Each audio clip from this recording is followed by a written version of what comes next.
Hello, I'm Karthik from Prescient. Today we'll be talking about how to do data manipulation and data operations in general in the JavaScript environment. And this is done using the Danfo.JS library. So we'll be looking at using this in Node-RED, which is a JS-based framework. It's an incredibly easy to use framework, and we are using that in the Prescient Designer, which makes it even easier to use Node-RED. Danfo is actually a library that's pretty similar to pandas in Python. So in case you're used to data operations in general in pandas, this is very, very close. And it's incredibly easy to use in general. So let's jump into the Prescient Designer and see how it's done here. So what we are looking at right now is the designer. In this video of the series, we'll just be looking at getting data into a data frame or a series and getting into the most usable. So let's start with how to create a series. So what is a series? A series is basically like a 1D array. You can think of it like a tensor if you have that background. Actually, one of the reasons why pandas is so great is because it works incredibly well with TensorFlow also, and the tensors in it very well integrated in that entire environment. And so coming back to this, you have series and data frames.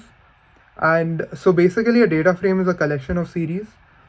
A series is a 1D array. And so let's just see, this is a standard 1D array that I want to convert into a Danfo series so that I can use my Danfo operations on it. At first, you have to get the instance of Danfo. In this case, on the designer, all you have to do is a global.get on the Danfo instance. In normal Node-RED or in stock in a stock system in general, if you don't have Danfo installed, you'll have to import it as a module name here every time. So I believe that's just a module. You just add one and just put in Danfo.JS node. Use that variable. But the thing is, every time you use a function node, you'll have to import it. So this makes it easier to use it overall. So once you have the instance of Danfo, all you have to do is just a series over that array. The message.payload is where that array is held. And yeah, let's see what that output looks like. So this is pretty interesting because this is the output of the series, and 1, 2, 3, 4 is our actual series, which is preceded by the index here associated with it.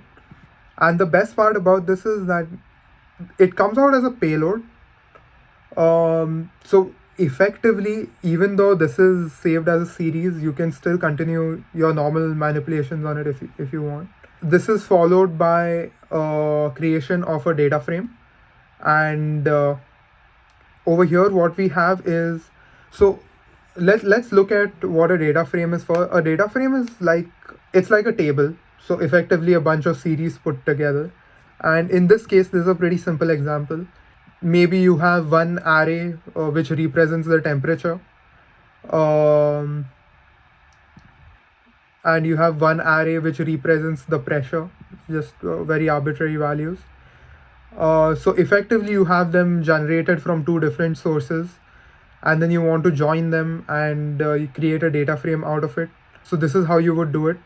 We saw the arrays. All you have to do is basically just join those streams of data and convert that payload into a new data frame.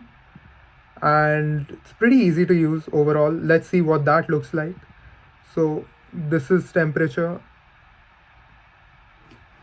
So you've put in the pressure now, put in the temperature now. Sorry, the opposite, temperature and pressure. And this is the data frame that comes out. So you've effectively merged your temperature and pressure now from two incredibly easy to use, and your payload still continues to be this usable array of objects which you can continue using within your Node-RED system. You can use your data frame. It's pretty flexible on that front. So moving on now, so that was one way of creating a data frame. And since Node-RED in general is extremely JSON heavy, let's see what it will look like in a JSON setting. So imagine this. Suppose you have these bunch of entries that you want to create a table out of, and effectively your column names are instrument, charge, and temperature, and they have associated values. Um, and so this particular message represents the status of every robot in there. So let's see what that looks like. Just need to deploy.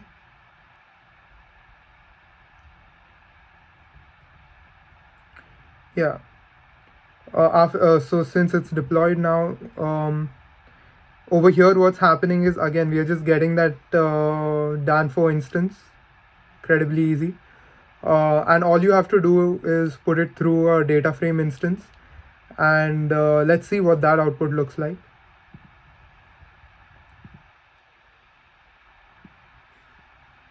So yeah, now this is what that data frame looks like. Now you have the instrument, charge, and temperature, and effectively this was the input you had put in, and now it's basically, it continues to be in the same format, but with Danfo operations available on it now.